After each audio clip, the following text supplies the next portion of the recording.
Today we're going to look at the basics of drain care. A lot of patients who have many surgeries, including abdominal surgeries, breast surgeries, and even facial surgeries, will have a drain. So knowing how to take care of the drain is absolutely important. So this is what a drain looks like. It's a little silastic bulb. There are gradations which equate to about 25 cc's or 25 milliliters of fluid. You can see in this one there's probably about 10 milliliters of fluid. There's a little top here. This holds pressure. And when we want to measure it, we look at this. And so that's probably about 10 cc's or 10 milliliters of fluid. When drains need to be emptied, this little top is removed. The drains are emptied into a cup or a bowl after it's being measured. And then more importantly, the drain is compressed because it creates its own suction, and the top is placed back inside. And then the drain should look like this when it's put back under pressure. On occasion, drains get a little plugged up because they do get some fluid, which is expected, and sometimes some little clots of fibrin, which is expected. There's a way to strip the drain which is quite easy.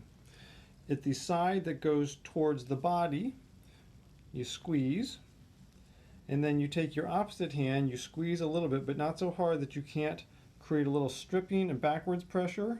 You release the first one, and then release the second one.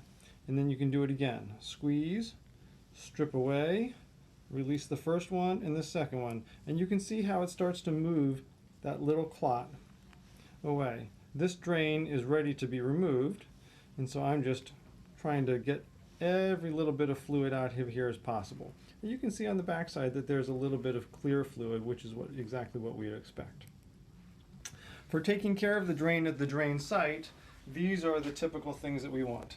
Hydrogen peroxide, because it helps break up any blood. A little bit of aquaphor or neosporin to place on the site. It's a little bit of a protectant. And either some gauze or Q-tips that help. And so placing a little bit around there prior to taking a shower for 2 or 3 minutes helps break anything up and keep it as clean as possible. And that's right at the drain skin insertion site. And that can be done 2-3 times a day until the drain is removed. So we're going to take out this drain. I hope that was very helpful.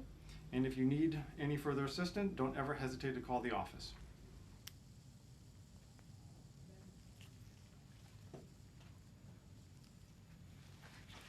All right. Now we're going to go. You ready? Yeah. 1, 2, 3. A little pull. All done.